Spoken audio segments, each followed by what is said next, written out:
Hey, jalalaa dhugaa siqoofafii.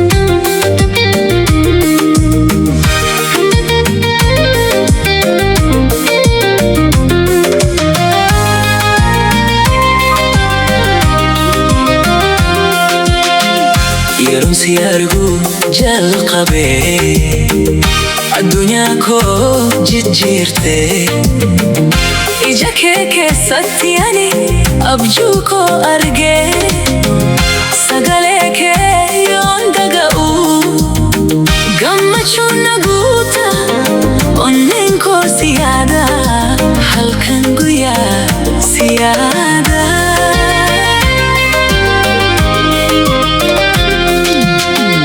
Sitti yaade yeroo waan hundini dagata. Ati naaf ifa taate akka urjii halkaniif.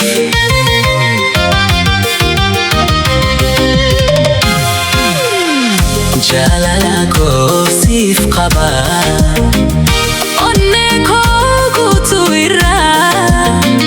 Yeroo lama wal argu addaan nu hin baasu yaa.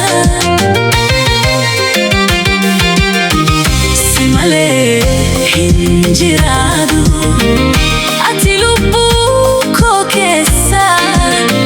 Bara baraan si jaalladha, hin jijjiiramu yaabo.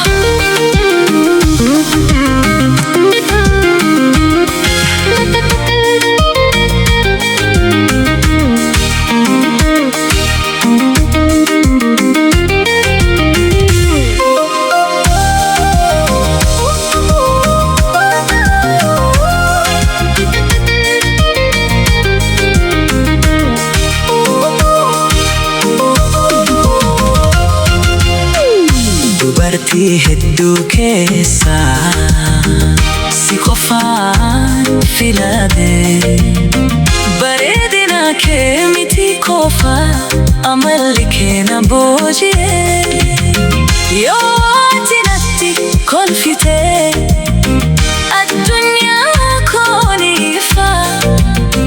Si wajjin yoo jiraate rakkoon hundi ni bada. Harka kee yoon qabu nagaan keessa na guuta. Ati naaf kennaa taate, kennaa waaqaa guddaa. Jalalaa koo siif qaba, onnee koo guutuu irraa. Yeroo lama wal argu addaan nu hin baasu yaa. Si malee hin jiraatu ati lubbuu koo keessa. Bara baraan si jaalladha, hin jijjiiramu yaa.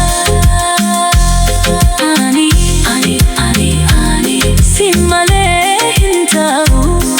Onnee koo keessatti siqoofaan guuteera.